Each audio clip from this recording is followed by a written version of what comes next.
Hello, hello, hello again. I am Sable. I am your host, and this is Full Out Healing.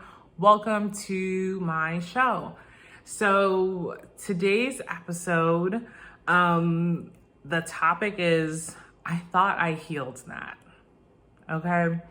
And I'm going, as I've done with every episode, I am going to talk about how I used to think about and relate to this idea, how I think about and relate to it today, and what are my hopes and desires for the future. Okay. So I thought I healed that. Now, just a little context. There have been different points in my healing journey where something has come up and I honestly was surprised by it, the way it showed up and how much space it took, because I remember thinking I literally thought I healed that. And this is like as it relates to being in an abusive relationship, but really even beyond that. I remember fresh out of leaving, possibly like just days after getting out, maybe even the same day, I don't even remember. I remember being at one of my sister's place, and she asked me if I thought that, what happened in this relationship, if it has anything to do with my experience of childhood trauma. And I swiftly, I remember swiftly to this day, I responded, no, this has nothing to do with that. I already healed that. I also am even having very recently had I thought I healed that moment, as I am sort of revisiting work and returning to my work and career and my business after leaving the abuse, and have went through some milestones around that last summer, and have been surprised at some of what I like to call those sticky emotions, some shame and some old stories creep back up again. And I literally, as I observe them, I am like, I thought I healed that. Like, what are you doing here? Okay. And so basically what I used to think is that when it came to my childhood traumas, I thought that I healed that for two reasons. The first is the therapy. I had started therapy in my mid-20s and had, and even before I started therapy, I had been very much into self-help books. I was always reading a different self-help book, just to try to find a sense of inner peace. I was watching TED Talks. I was just journaling. I was always doing something to reflect on myself and process and really give myself permission to try to find and experience presence and joy wherever I could. And another reason why I thought I already had healed my childhood trauma is because in my relationship with my family in my adult life has been very up and down. And I had gotten to a place where I maybe peace isn't the right word. I thought it was peace at the time, but I will say I got to a place where I felt like I had peace with the status of my family relationships, because I thought that I had accepted them, and as a result of that, I didn't desire more. Like, I accepted it for what it was, and I still felt the pain and ache of that missing in my life, and I found family in other places. And particularly as a queer woman, the whole concept and idea of chosen family is not new to me, is something that feels familiar. And I just felt like, okay, this is an opportunity for me to find and choose my own family. Another thing that I used to think as it relates to, I thought I healed that, was around my shame around my business, and particularly how the abuse impacted my career and my business. As you can imagine, abuse is exhausting, and it impacted my ability to show up consistently. And after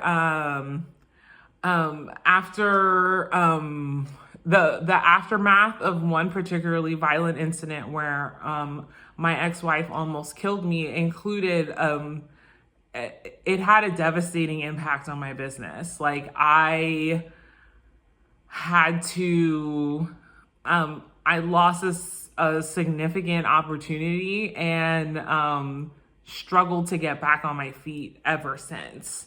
And so when that happened, I was so deeply ashamed, and I had already kind of felt like an imposter for like having my own business and trying to do my own thing.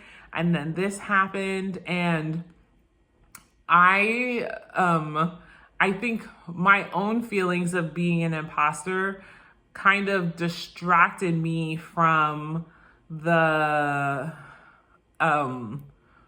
from really being able to focus and appreciate the impact that violence had on my business, not the impact of me not belonging there. But that's a little bit of how, that's a little bit of how, violence impacted my business, and I carried a lot of shame around it. And I thought I healed that shit. I thought I healed my business shame because, last summer I went back to my business. I made a brave, scary choice to invest in myself and my business. And I also, I had a mini win. I found work again. I started subcontracting, and then I found work with a direct contract again with a client. And so I thought that this was proof that I have healed my business shame, because, not only did I achieve these milestones, but just being able to get to these things was huge. It was so huge. I felt, every action felt like I was doing something in spite of the shame monster that was, ever present in the room. And so it really did feel like an accomplishment. It really felt like I really did work through some serious shit to be able to manifest these things, and just to be able to just do work again and to show up in my business. When I think about this, or I think about how I felt about it, I felt, I think part of the reason why I felt, or I used to think I thought I healed that, was because I felt overwhelmed at the amount of healing I needed to do. Like, when I really sat with it and came to terms, I was like, oh my God, there is just so much healing. I wanted answers. I wanted to know, how long is this healing going to take? Is there like a formula someone could tell me? Is it like, a one-to-one thing? Am I going to need 1 year of healing on my own for every year that I was in this? Or is it half or double? Like, I wanted to know, so I wanted to quantify the unquantifiable, because I felt so overwhelmed, because as I was just coming into this consciousness and awareness, I was like, damn, Sable, you got a lot of shit to heal. And it was just overwhelming. And so when I had different milestones, it just felt, it felt good to, recognize those things, and it just, I see how it was, why I was so ready to be like, yep, that has been healed, on to the next, because I was just so overwhelmed. I also, I think another reason why the whole, like, I thought I healed that, I held on to that idea, is because I was afraid to fall apart. I was afraid to fall apart, and I was afraid that if I fell apart, I'd never get back together again, which would be a problem because I need to know how to get up out of bed and open my laptop and do work to survive so that I can eat, so I can have a place to stay, so I could do all the things. I was genuinely afraid of falling apart and becoming so debilitated that I wouldn't be able to care for myself. And so the appeal of, like, I thought I healed that is, you know, it almost kind of made me a little bit afraid to revisit certain things, because I was such in a rush to be like, yes, I healed that and put it away, because I was kind of afraid, well, like, if we keep this can open a little bit longer, there'll be worms all over the place, and there's no way I can get everything back in there. And so I think I'm realizing this as I'm talking through it, you know, the eagerness to recognize something is healed is kind of tinged and colored by this fear of, you know, not being able to recover from it all. And in that spirit, I was also afraid. I also felt very afraid that, you know, revisiting things that I thought I healed would kind of, you know, manifest and bring about an unhealing and would put me backwards. So I thought that once it was healed, it had to stay healed by leaving it alone and not revisiting it. Which I chuckled a little, because, like, I can hear myself now, and I can hear that, and I can, you know, it makes me chuckle a little bit, because now the way I think about it, I don't think that being healed means never ever thinking of something ever again, which I think our society would have us consider otherwise. I think healing is being able to think about something or encounter something and not having an energy around it, not being able to disturb your peace. That's how I think about healing now. But yeah, I was afraid of that, and I didn't want to get caught with it, you know. I wanted to leave it alone once it was healed. I would say and this is, I don't know if this is a duality or a hypocrisy, probably a little bit of both. But the narrative that I held onto was, yeah, healing is not linear, but not for me, because I do the work, which sounds absurd. And I really, I think that really was just a reflection of, I had gone to so many support groups. I'd seen counselors and had therapists and advocates, and I just had an amazing support team and a support system to really help me process and, you know, rebuild myself and rebuild my life that matches what I truly desire. And I just kept hearing over and over again that healing is nonlinear. And now that I think about it, it was a very compassionate response to moments of judgment for not being finished or processed with something in particular. And even though it was compassionate, it frustrated me. The messenger didn't frustrate me. The message and the reality that the message conveyed is what frustrated me. Because what do you mean healing is nonlinear? Like, how am I supposed to know which direction to go?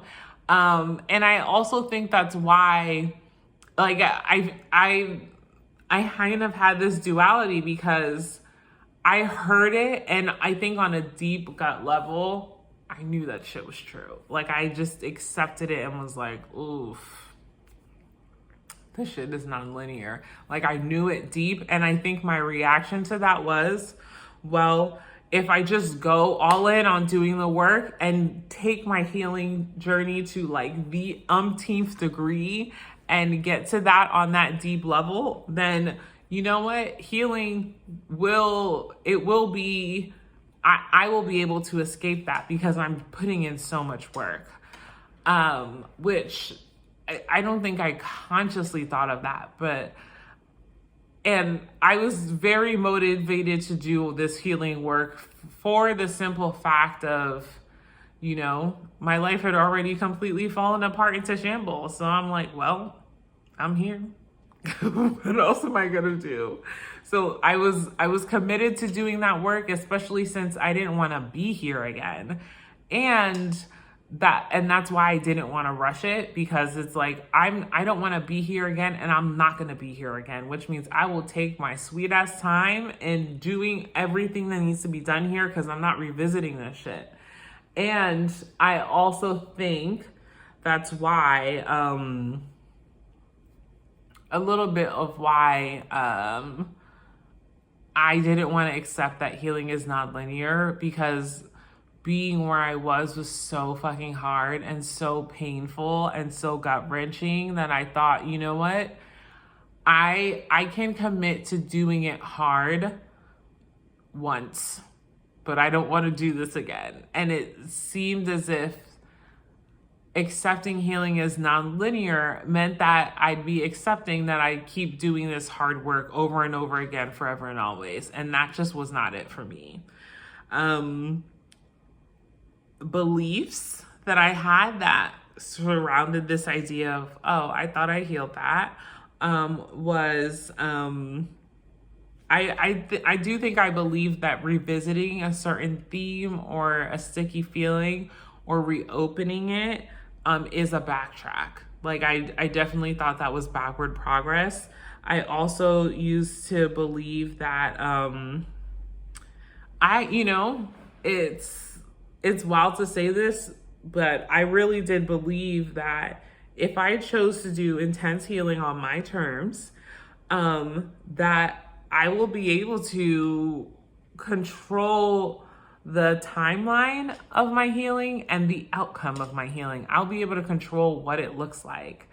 And that sounds wild to me now. And when I'm saying this, I have so much compassion for that version of me, because she felt so out of control, you know, and just wanted something that she felt like she could hold on to and hope for, right? And if, you know, your life's a whole mess and you have no choice but to go into the valley and figure out your shit, you know, in those hard, gritty ass moments, what else is there to hope for except for that you're not going to be here again?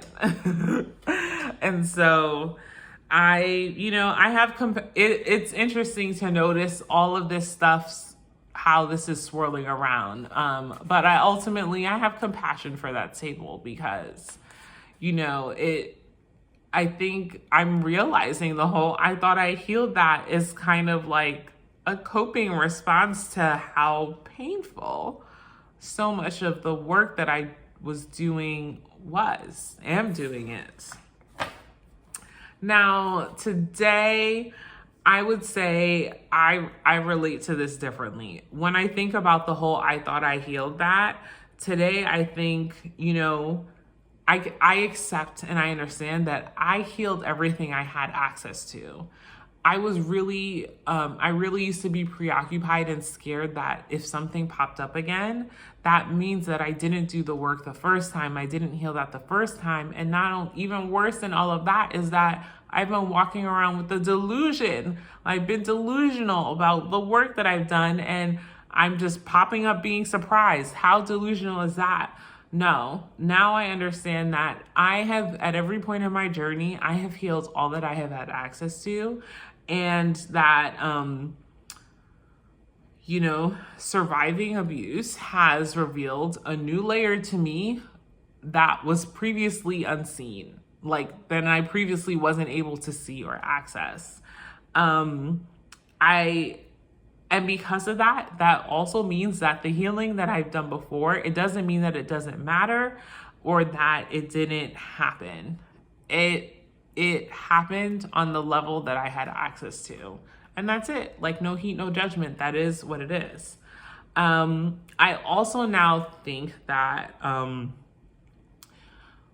can recognize and accept that when the stickiness of shame pops up around something that I thought I'd process, and so now I'm thinking about this with regards to my business, I recognize that the shame is popping up because I am expanding. If I literally stayed in a comfortable place and wasn't taking risks to expand more into myself, then I wouldn't feel shame. Like, the feeling literally wouldn't have the opportunity to arise, right? Because I'm staying in comfort. And I now think about this as, okay, all right, so the sticky spots of shame popping back up or popping up in new ways that I wasn't aware of, I now kind of think of it as, okay,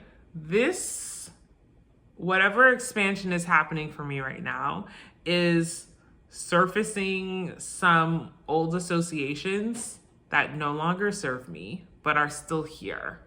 And because of my awareness on this, I like these sticky situations, they're providing me with the opportunity to forgive, love, respect, release, and transform all of the shame, the story, the energy, the stickiness that I can now notice as like outdated. And that's what's interesting about shame popping up again, is it doesn't feel the same. It doesn't like land in the same way, quite in the same way, because I think it's another layer of like, I thought I healed that, is because not only do I notice the shame, but I also notice my inner peace as well. And so to some degree, it's almost at odds, and I don't even know. I get to be in a place where I'm like, what do I make of this? Because I have peace. I know these things about myself, but that feeling I'm noticing is shame. So how is it that it's coexisting at the same time? And I'm grateful for that coexistence, because it helped ground me enough to be like, okay, this isn't a backtrack, but something else is happening here. And I think this is coming up because expansion that is in alignment with who I am, the truth of who I am, is kind of shining light on all those crusty dusties and those gremlins who are up for eviction notice. It's time to go. And so when I can see those moments or those places, and I can, pour some forgiveness and love and respect for myself onto it, when I allow myself to be seen by my people, and they can support me through it, all of that really does help me to release something that I used to previously be defined by. And as it relates to business, but also my life. And I honestly, now when I think about it, I just feel grateful for the opportunity. I feel relieved. I'm not going to lie though. Another feeling I do have is like, I also feel so frustrated and so impatient when I recognize these things pop up, because I'm like, damn, like, I guess I have to stop. I guess I have to slow down. I guess the plan that I have for myself has to change. What I thought this was going to look like has to change if I'm going to take the space I need to honor what is popping up. And that's not a bad thing. And I'm saying this to you, but I'm saying it to myself because this past week or two, I had been really frustrated and impatient with myself. And I honestly was worried about, oh my gosh, like, what is this shame doing here? Like, I did not invite her. Like, why is she here? And I can see how, okay, there are some things that are up in my mind, up in my consciousness that don't belong here anymore. And it's almost as if I really kind of feel like the universe is helping me build a foundation, like, but it's a foundation for a skyscraper. Like, that is what it feels like to be able to do work at this depth and this level. Is like, okay, universe, you're preparing me for something big, right? Because it does feel like a clearing out, and that feels great. Even as frustrating and as impatient as it is. And I felt frustrated and impatient with myself for not allowing not experiencing. I felt frustrated and impatient with myself for feeling frustrated and impatient, and for the fact that the gratitude and the relief wasn't the only feeling that I was feeling, which, means I was judging myself instead of, allowing my feelings to be messengers. And so there's that. I also feel like a sense of a deep knowing. I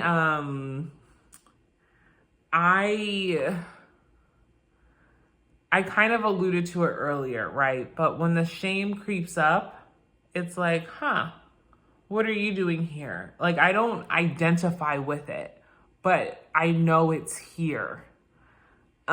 It's almost as if, I see myself as separate from the shame, and which also feels like a win, because it's just, when I identified with my shame, I couldn't imagine a world where I could just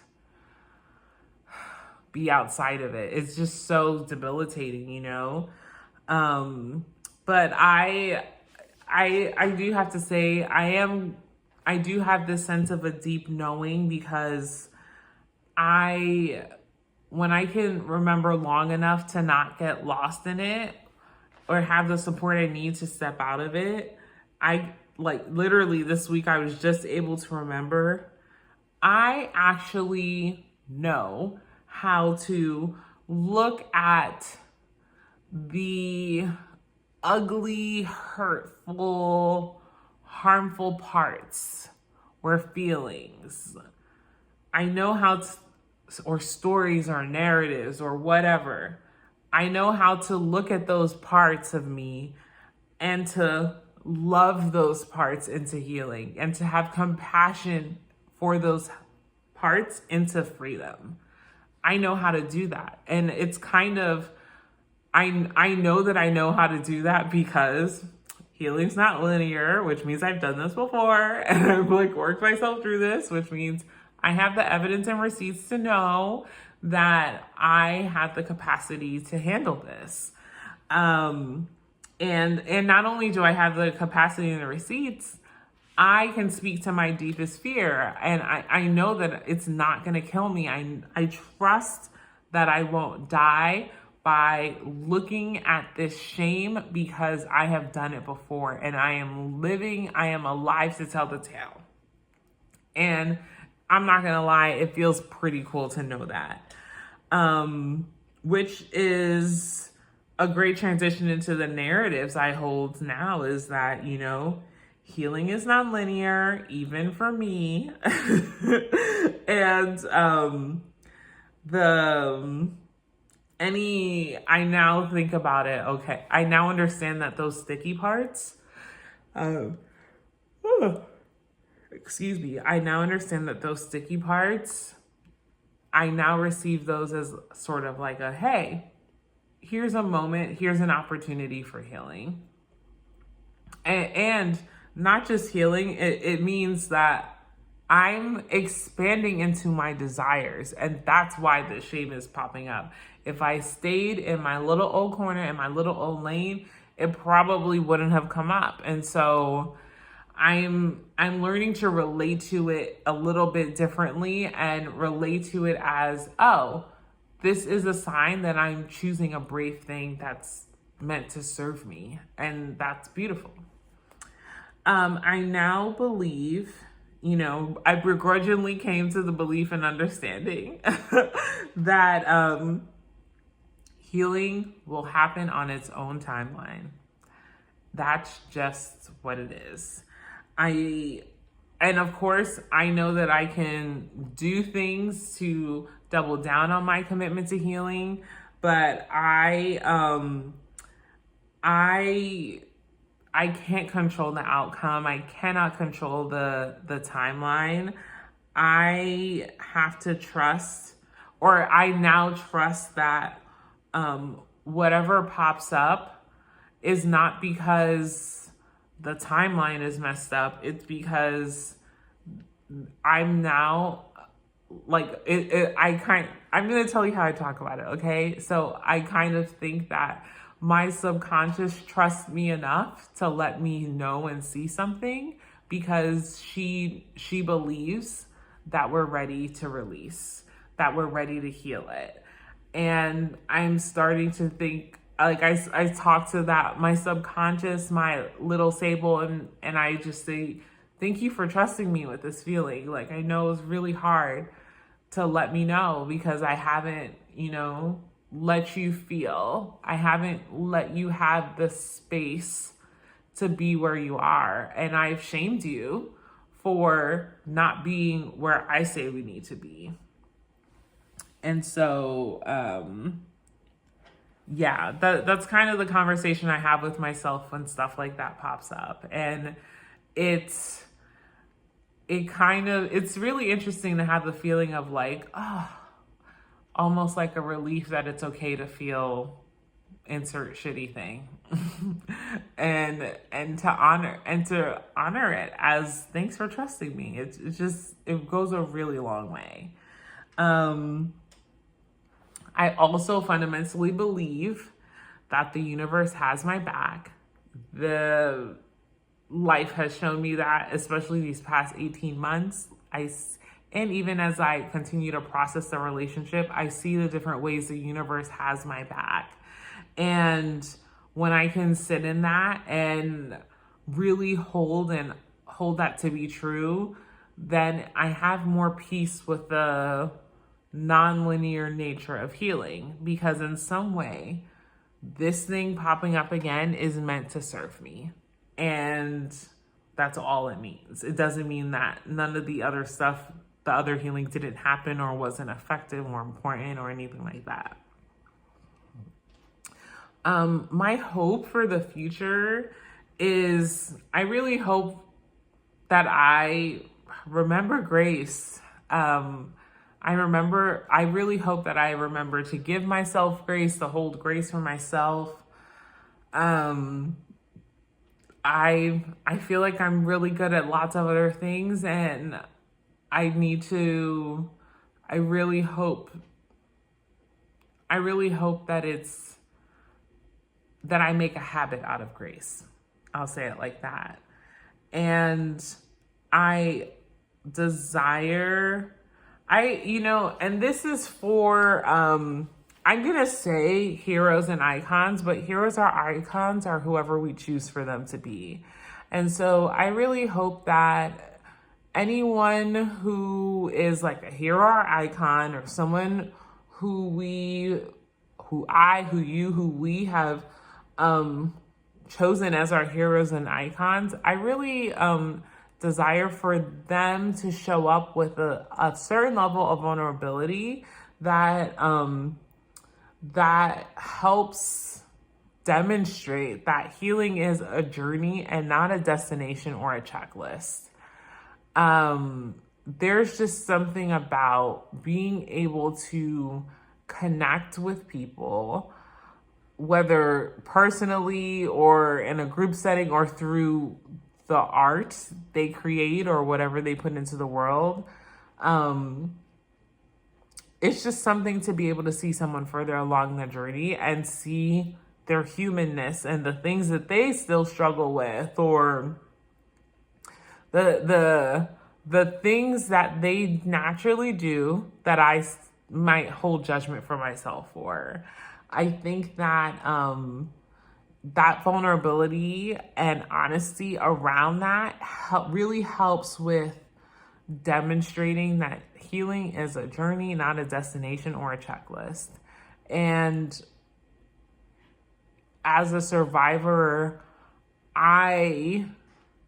it's something that I'm working on, and it's not even a survivor thing. I think it's a human thing, a society thing, is seeing there's so much assumption that I make, that society makes, for people who have quote unquote made it or are successful or have reached some sort of destination. There's an assumption that that's a destination. There's an assumption about what the story and the journey looks like. And there's an assumption that their journey is also nonlinear, healing related or not. It's only forward progress. And, you know, I feel like what's missing is the energy of Get Up 10 by Cardi B. And in that line, in that song, one of the last lines is like, I might fall 9 times, but I get up 10. And my desire is for our heroes and icons to be vulnerable with those 9 times they fall, and what that 10th time is like, because I know it's not what I think it is. And whatever construct I'm holding of that 10th time is not serving me. So that shit has got to go. Okay? And I think seeing other people who've done it, which I honestly think there are more people than we know or give credit for. I'm just seeing so much information, so many connections around and inspiration from people who've been through shit and talk about it. So yeah, that's it, folks. That was today's episode, which was I Thought I Healed That. I'm so happy that I shared about this, because I had some struggle bus moments, and it was connected to this idea. And so I hope that you have heard something or related to something that supports you in your healing journey. Please feel free to share your thoughts, and I'll see you next time. Bye.